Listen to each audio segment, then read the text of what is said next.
Jadi jika Masjidil Aqsa sudah mereka akan hancurkan, pertanda Imam Mahdi sudah ada. Ternyata mereka sudah meyakini Imam Mahdi sudah ada. Jauh lebih yakin ketimbang kita umat Islam. Makanya mereka mengambil alih Yerusalem dari kaum muslimin Palestina. Karena mereka yakin Tuhan yang mereka tunggu-tunggu akan segera datang. Kalau Tuhan yang mereka tunggu-tunggu akan datang, berarti Al-Mahdi, sang anti Dajjal pun akan ada, sudah ada. Ini para sekalian sesuatu yang sangat terkait, dan inilah bagaimana cara Allah Subhanahu wa taala akan menghancurkan agama politeisme. Kabar gembira dari Allah Subhanahu wa taala tentang kemenangan kita. Ya, dan ini dijelaskan oleh Rasulullah dalam sistem yang kelima, fase yang kelima, yaitu khilafah ana minaj nubuwah. Sebetulnya sudah Allah bewarakan kepada kita, Allah firmankan kepada kita dalam surat An-Nur ayat ke-55. Wa'adallahu alladina amanu minkum.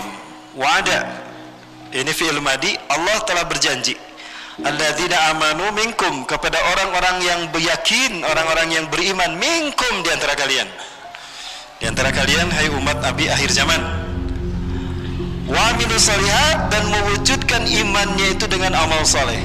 Nah, bagi orang yang beriman dan beramal saleh, Allah janjikan. Apa janjinya? Nah, ini janjinya. La yastakhlifannahum fil ardi, sungguh Allah akan jadikan mereka berkuasa di muka bumi. Ini harus menjadi keyakinan kita bahwa siapapun yang beriman dan beramal soleh pasti berkuasa di muka bumi. Yakin? Yakin. Dan menariknya Allah menggunakan kalimat istakhlafa, dan di sini menggunakan lam taukid dan nun taukid sakila, artinya pasti terjadi. Untuk membuat kita yakin, Allah menggunakan dua harfu taukid, lam taukid dan nun taukid sakila. Pasti ini gak akan pernah salah. Suatu saat nanti kita akan berkuasa kembali di muka bumi. Walaupun saat ini kita dibantai, Suriah, Palestina, Rohingya, Irak, Afghanistan, Yaman, kita dibantai, bahkan mungkin negeri Indonesia ini suatu saat. Ya, dan kita tidak berharap itu terjadi, ya, tidak berharap. Kita tidak berharap itu terjadi, karena itu sangat menyakitkan. Dan sekali hancur, akan terus hancur. Lihat Suriah sejak 2011, apakah makin baik negaranya? Tidak. Dan kita tidak berharap itu terjadi. Kenapa demikian? Karena hari akhir itu sudah ada. Jika umat Islam menang, mereka akan patah hati, akan sakit hati kan? Mereka tidak akan diam, pasti mereka akan berontak. Apalagi kalau umat Islam kalah, habis kita dibantai oleh mereka. Ya.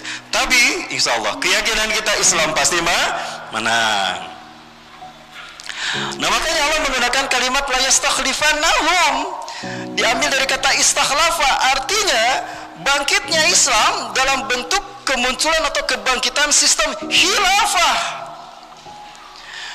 Nah, perpu ormas anti khilafah ini gak akan bisa menghalangi ayat Allah, betul? Bisa perpu mengalahkan kekuasaan Allah? Gak bisa. Andaikan ditolong, bukan hanya Cina yang menolong, andaikan seluruh negara menolong untuk mewujudkan perpu tadi, itu ibarat manusia yang berkumpul di pagi hari untuk memadamkan cahaya matahari. Pernah saya sampaikan ini. Begitu matahari terbit, padam? Tidak. Begitulah tidak mungkinnya mereka menghalangi Allah, dan tidak mungkinnya mereka menghalangi janji Allah ini. Pasti umat Islam akan kembali dalam bentuk khilafah, bukan dalam bentuk nasionalisme. Tapi ketika khilafah tegak, bukan berarti nasionalisme itu hilang, terancam. Tidak. Islam tidak anti nasionalisme. Sebagai bukti, ketika Rasulullah SAW suatu hari sedang duduk-duduk, lalu datang berita kalau Raja Najasyi akan datang berkunjung kepada Rasulullah. Betul, Raja Najasyi datang. Raja Najasyi bersilaturahmi dengan Rasulullah, SAW, banyak hal yang dikemukakan. Salah satunya kemudian dikatakan oleh Raja Najasyi, ya Rasulullah, saya ini raja di Najasyi, semua pendudukku, rakyatku taat dan patuh kepadaku, ya Rasulullah. Apapun yang aku perintahkan, mereka tunduk patuh kepadaku. Tapi sekarang saya sudah masuk Islam, saya sudah beriman pada Allah, saya beriman kepada Anda, Anda adalah Nabi dan Rasul saya. Sekarang Andalah raja mereka. Ini tahta kerajaan saya berikan pada Anda. Diterima tidak sama Rasulullah? Tidak. Rasul menolaknya. Tidak. Lastu bimulkin, aku bukan raja. Lakinnani nabiyyun wa rasulun. Nabiyyullah wa rasulun. Aku nabi dan rasul Allah. Jadi Rasulullah bukan penguasa, tapi pengembala umat. Ketika itu Rasul mengatakan, kamulah raja mereka. Tuh kan? Apakah ini bukti Islam ini anti nasionalisme? Tidak. Bahkan negara akan tetap ada. Hanya negara harus hidup berdasarkan syariat Islam. Pimpin mereka dengan apa yang aku sampaikan padamu dari Allah. Pimpinlah mereka dengan Islam. Tuh. Siapa bilang Islam anti nasionalisme? Justru politeisme itu tadi adalah anti nasionalisme yang dibuat dalam satu frame the New World Order, negara dunia. Artinya tidak ada negara, cuma satu negara dunia, dan itu yang mereka inginkan. Nah, Islam adalah rahmatan lil alamin. Baik, teman-teman sekalian, nah ini janji dari Allah Subhanahu wa taala. Kama stakhlafal ladzina min qablihim, sebagaimana orang-orang sebelum mereka istakhlafa, berkuasa dalam bentuk sistem khilafah juga. Ya. Wala yumakkinanna lahum dinahum alladzi irtada lahum. Dan Allah akan menguatkan agama yang Allah ridhoi untuk mereka. Artinya, Islam pada saat kita berkuasa akan bersih kembali dari berbagai macam paham-paham sesat. Sekali lagi, berbagai macam paham sesat, sekte dan madhab itu akan hilang ketika Islam ini tegak. Kita akan menyaksikan Islam yang sesungguhnya seperti apa. Saat itu kita akan melihatnya, oh ini Islam yang sesungguhnya. Syiah hilang, Ahmadiyah hilang, Qos hilang. Kemana lagi? Semua paham sesat di dalam Islam itu akan hilang. Maka Islam hanya satu saat itu. Oh, inilah Islam yang Quran Sunnah. Semuanya akan tahu.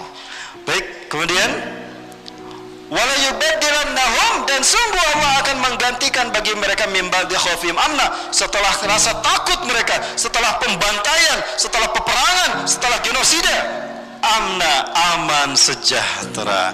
Ketika umat Islam berkuasa, kita akan aman sejahtera. Berapa lama? 7-9 tahun, kata Rasulullah. Rasulullah menyebutkan sab'ata sanawat, thamaniyata sanawat, atau tis'ata sanawat, 7, 8 atau 9 tahun. Berarti Al-Mahdi kepemimpinannya di muka bumi, pemimpin akhir zaman ini hanya 7-9 tahun. Dimulai dari kapan? Apakah 2024? Insya Allah, sepertinya, mudah-mudahan ya. Nah, tapi ada syaratnya. Janji Allah kepada orang beriman dan beramal saleh bahwa mereka satu akan berkuasa di muka bumi.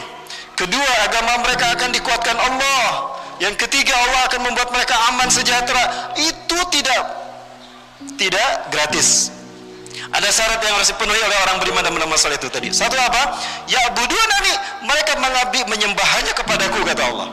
Hanya menyembah kepada Allah, tidak kepada bulan bintang. Ingat, bulan bintang bukan simbol Islam, tapi bulan bintang adalah simbol iblis dan dajjal. Betul? Jadi bulan bintang bukan simbol Islam ya. Pada siapapun yang menggunakan bulan bintang sebagai simbolnya, ganti dari sekarang. Kasih tahu, tolong sampaikan kepada Pak Erdogan ya. Kalau bulan bintang bukan simbol Islam. Kita sudah membahas ya. Ya, terakhir saya juga membahas di sebuah kampus di Kota Bandung ini. Ya, atas prakarsa para arsitektur. Ya, alhamdulillah ini merupakan juga sebuah hijrahnya para arsitek-arsitek Islam. Mereka ingin membersihkan bangunan-bangunan ini dari berbagai macam simbol pagan. Ya, maka jangan salah memilih. Ya, jangan memilih mereka yang banyak menebarkan simbol pagan di masjid-masjid. Ya, syaratnya itu satu, kita hanya menyembah Allah, tidak menyembah selain Allah. Yang kedua, la yusyriku bi syai'a, mereka tidak mempersekutukan aku sekalipun. Syirik itu sangat halus, hati-hati. Dan hanya dosa syirik yang menyebabkan orang masuk neraka. Hanya dosa syirik yang menyebabkan seseorang masuk neraka. Jika syiriknya syirik kecil, dia tidak kekal di neraka. Tapi kalau syiriknya syirik besar, kekal dia di neraka. Contoh syirik, untung tadi, nggak ada harbodrek, lamun teu nggak ada harbodrek siga kumaha ieu sirah. Nah, itu syirik. Bodrek yang menyembuhkan sakit kepalanya, Allahnya hilang, betul? Untung ya budak dibawa ke dokter, lamun teu dibawa ke dokter siga kumaha mah ya ulang budak meureun geus eueuh geus teu aya. Oh, berarti dokter yang menyelamatkannya, bukan Allah. Bro, untung maneh datang bro, lamun maneh teu datang siga kumaha mah urang. Oh, berarti si bro eta jadi Tuhannya. Hati-hati, itu syirik. Ya, Allah tidak suka itu. Nah, berarti syaratnya cuma dua. Menyembah hanya kepada Allah, mengabdi hanya kepada Allah, dan tidak mempersekutukan Allah. Dan ingat, berpecah belah di dalam beragama itu juga syirik. Dan ini syirik yang paling dahsyat, karena syirik yang hanya bisa dibaca dengan kebersihan akidah. Karena di dalam hal ini orang merasa benar, maka dia tidak beristighfar. Surat Ar-Rum ayat 31-32. Hati-hati. Maka ciri orang yang agamanya benar, ciri orang yang lurus dalam berislam, dia bersaudara, dia bersatu. Betul? Ya, bersatunya berjamaah, bukan bersatu. Bersatu, bukan.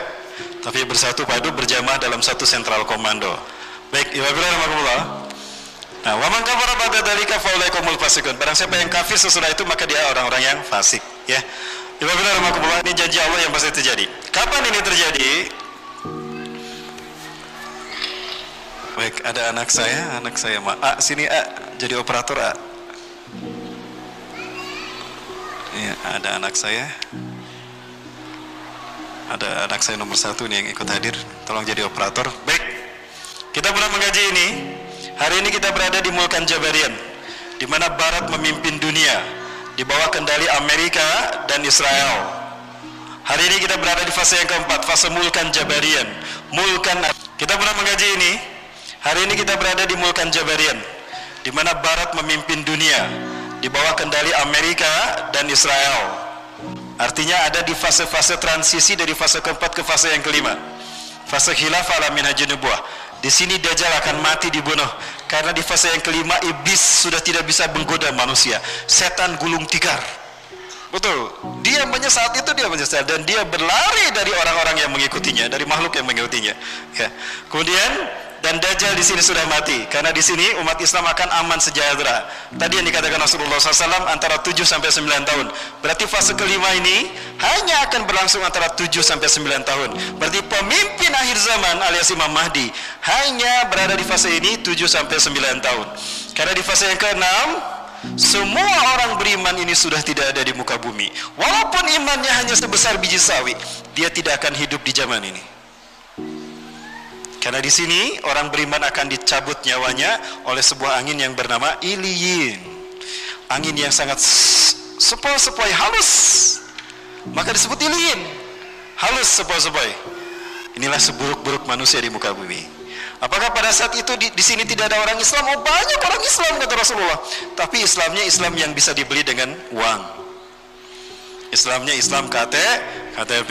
La yujawizu imanum hanajirahum. Jangankan ke hati, iman mereka tidak sampai ke tenggorokan, apalagi ke hati. Jadi iman mereka cuma di casing saja. Nah, hanya disinilah masa kehidupan kita yang terakhir. Setelah itu kita akan dicabut nyawanya dan kita akan masuk ke alam akhirat. Allahu Akbar. Ini tidak lama lagi para Allah. Kita berada di pintu gerbangnya sekarang kata Rasulullah. Ya? Jangan lupa kita berada di pintu gerbangnya. Ingat Rasulullah menyatakan, baina desa di pintu gerbang kiamat, sinina khadi'atan, akan muncul tahun-tahun penuh dengan tipu daya dan tipu muslihat.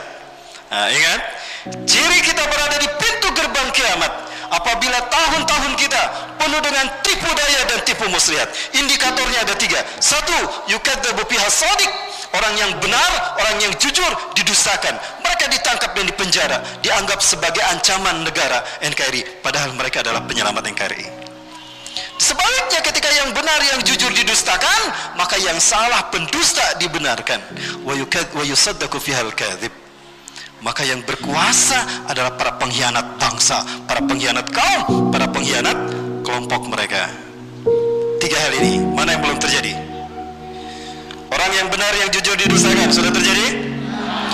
Yang pembohong dibenarkan, sudah terjadi? Para pengkhianat memimpin bangsa, memimpin dunia, menjadi pejabat, sudah terjadi? Yakin? Oh, berarti kita berada di pintu gerbang kiamat. Allahu Akbar.